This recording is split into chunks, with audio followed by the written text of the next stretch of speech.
اور قرآن آپ کے سینے میں نہ رہے، مرنے کے بعد کیا کام آئے گا؟ یہ 4 لاکھ کی تنخواہ کام آئے گی یا قرآن کریم کام آئے گا؟ مرنا تو ہے یار، پیٹ تو بھر جاتا ہے، وہ کیڑی کا بھی بھر جاتا ہے، ہاتھی کا بھی بھر جاتا ہے، آپ کا بھی تو پیٹ تو بھر ہی رہا ہے نا۔ اب بینک بیلنس نہیں ہے، تو بینک بیلنس نے کس کا ساتھ دیا ہے؟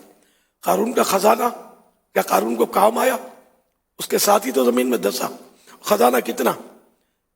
40 آدمیوں کی جماعت، اس کے خزانے کو نہیں، اس کے خزانے کی چابیوں کو اٹھاتی تھی۔ خالی چابیاں اتنی تھی اس کے خزانے کی کہ 40 آدمی اٹھاتے تھے اس کو، تو خزانہ کتنا ہوگا۔ لیکن وہ دفن زمین میں دسا، حضرت موسیٰ علیہ السلام کی گستاخیاں کر کے، توہین کر کے وہ زمین میں دسا، اور اس کا خزانہ، کوئی یہ نہ کہے کہ خزانے کے لیے مطلب قارون کو رستے سے ہٹا دیا گیا ہے۔ تو موسیٰ علیہ السلام خزانہ چاہتے ہیں، موسیٰ علیہ السلام کو کیا کمی تھی؟ وہ خزانہ بھی اس کے سر پہ آیا، زمین میں دسا، اور اب یہاں تک قول ہے کہ قیامت تک یہ خزانہ اس کے سر پہ ہوگا اور یہ دستا چلا جائے گا زمین میں۔ خزانہ نتھنگ، اللہ پاک اتنا دے کہ ہمارا پیٹ بھر جائے، بچوں کے حقوق ادا ہو جائے، ہمیں مطلب ہم کسی کا قرض دار نہ ہو، محتاج نہ ہو، رب کے محتاج رہے۔ باقی خزانے کو کیا کرنا ہے؟ آپ سمجھتے ہوں کہ اس کو بولنا آتا ہے، میرے کو بولنا آتا ہے، اور مرنے کے بعد آپ کو پتا چلے گا کہ کیسا بولتا تھا، یار صحیح تو بولتا تھا۔ کہ جتنا بھی آپ جمع کریں گے ہم، چاہے وہ حلال ہوگا تو بھی حساب ہے نا، حرام ہوگا تو سزا ہے۔ تو حلال خزانہ ہونا، آپ حضرت عثمان غنی رضی اللہ عنہ کی ریس کریں کہ بھئی یہ بھائی وہ تو مطلب ان کے خزانے کا کوئی ذرہ ہم کو مل جائے نا تو ہماری ساری گناہوں کی بیماریاں دور ہو جائیں۔ ایسا حلال خزانہ، ایسا پاکیزہ خزانہ آج کے دور میں کون لائے گا؟ ہم ان کی باتیں کریں۔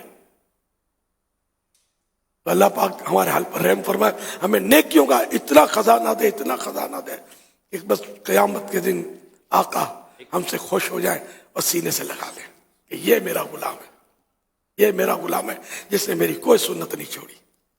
کاش صلو علی الحبیب صلی اللہ علیہ محمد۔ یہاں ہمیں یہ بات بھی کیا سمجھ لینی چاہیے کہ بعض اوقات ایسا ہوتا ہے کہ آدمی نیکی کر رہا ہوتا ہے، جماعت سے نمازیں اس کو مل رہی ہوتی ہیں، درس و بیان اور دیگر نیکی کے کام میں، حقوق کے ادائیگی کے کام میں مصروف ہوتا ہے، کہ اچانک اس کے پاس ایک مال، دولت، کاروبار، پیسہ، اس کی فراوانی اس کے پاس شروع ہو جاتی ہے، اور پھر وہ اس طرف بڑھتا ہے اور لوگ دیکھ رہے ہوتے ہیں کہ یہ آہستہ آہستہ آہستہ آہستہ اس کے پاس دنیا کی دولت، مال و اسباب اور دیگر چیزیں اس کے پاس آنا شروع ہو گئی ہیں۔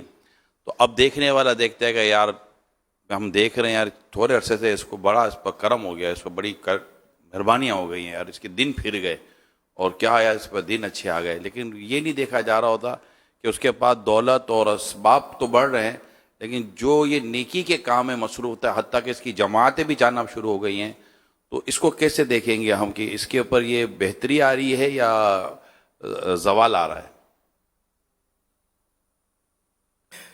ہر ذی شعور جس میں تھوڑی سی بھی عقل ہے وہ سمجھ سکتا ہے اس میں بہتری آ رہی ہے یا بدتری آ رہی ہے۔ یعنی دنیا جہان کی ساری دولت، قارون کا خزانہ بھی لے لیا جائے زمین سے، ممکن ہو تو یہ سارا خزانہ، جب سے یہ دنیا کا خزانہ شروع ہوا اور جب تک مزید اس کا پروڈکشن ہوتا رہے، سارا خزانہ ایک طرف، ایک نیکی ایک طرف، وہ نیکی اس خزانے سے نہیں خریدی جا سکتی جو رب کی توفیق سے ملتی ہے۔ کہ یہ سارا خزانہ جنت میں نہیں لے جا سکتا، نیکی جنت پہ لے جائے گی۔ اب آپ فیصلہ کر رہے ہیں کہ جس دولت کی وجہ سے، جس دولت مصروفیت بھی تو لا رہی ہے نا، مصروفیت لائے گی، ٹینشن لائے گی، تو اس کی وجہ سے نمازوں میں کوتاہی، جماعتوں میں کوتاہی، سنت پر عمل کرنے میں کوتاہی، کیا کریں؟ ایک بار کچھ لوگ جمع تھے، پیسے والے لوگ، تو میں نے داڑھی کے تعلق سے، رکھنے کے تعلق سے اس کی ترغیب و اصرار دی۔ بڑے سیٹ لوگ جمع تھے، اور مجھے بھی تجربہ ہوا کہ یہ سیٹ لوگوں کے نصیب میں نہیں ہوتی اس طرح کی چیزیں. یہ جنرل بات کر رہا ہوں, سب کی بات نہیں کر رہا. تو ایک نے مجھے الگ سے کہا, یار آپ اتنا اصرار کرتے ہیں, ہم لوگ نہیں رکھ سکتے, دھندے سے رشوتیں دینی پڑتی ہیں, یہ کرنا پڑتا ہے. وہ میری عقل ٹھکانے پر آئی, ان لوگوں کو ان کے حال پہ چھوڑنا پڑے گا.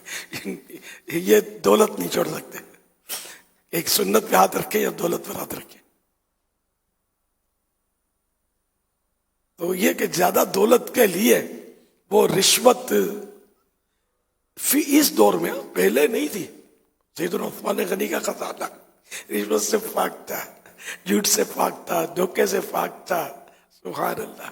یہ وہ خزانہ تھا کہ وہ جس کے بارے میں سمجھے امام غزالی رحمت اللہ علیہ نے ایک روایت نقل کی ہے کہ منقول ہے کہ حلال کا لقمہ پیٹ میں جاتے ہی, حلال کا پہلا لقمہ پیٹ میں جاتے ہی پہلے کے گناہ معاف ہو جاتے ہیں.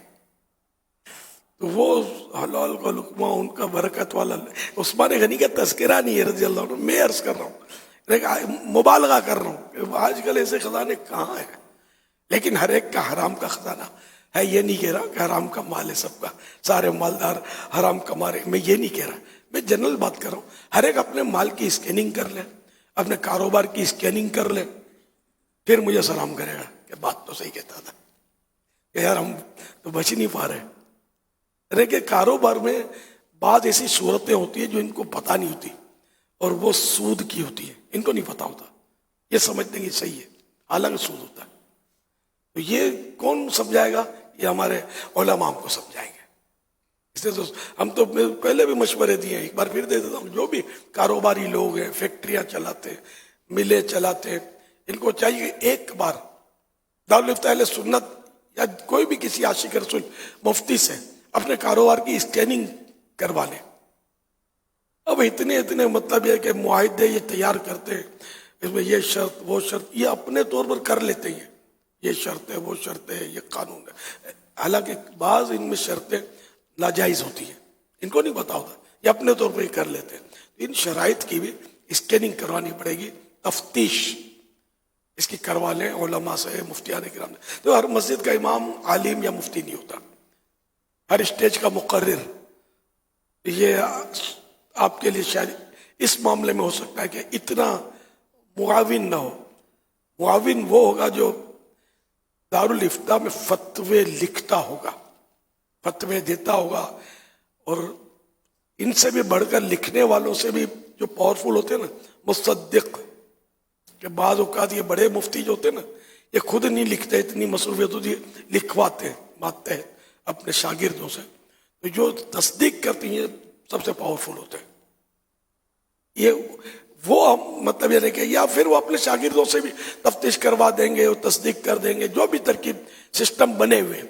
تو اس طرح آپ کے مال کی, آپ کے کاروبار کی یہ اسکیننگ ہوا. آپ مسجد کے امام صاحب تو ویسے ہی آپ بولیں گے تو آپ کا روب اتنا ہے کہ وہ پتہ نہیں, وہ سمجھ نہیں پڑے گی, تو شاید ہاں بول دیں گے, نہ بول دیں گے.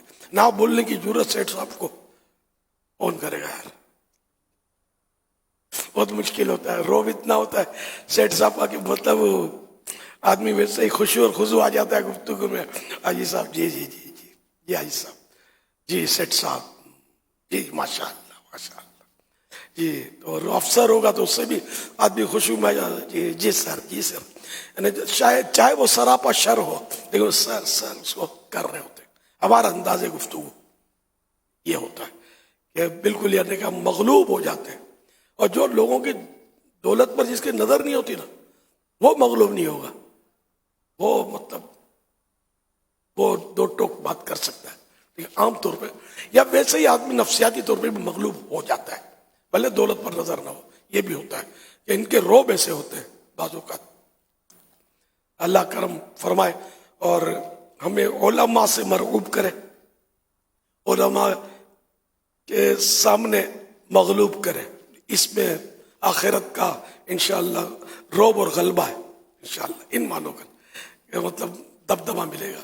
علماء سے ہم جھک کر رہیں گے, نرم رہیں گے, ان کے سامنے خشوع و خضوع کریں گے, عاجزی کریں گے.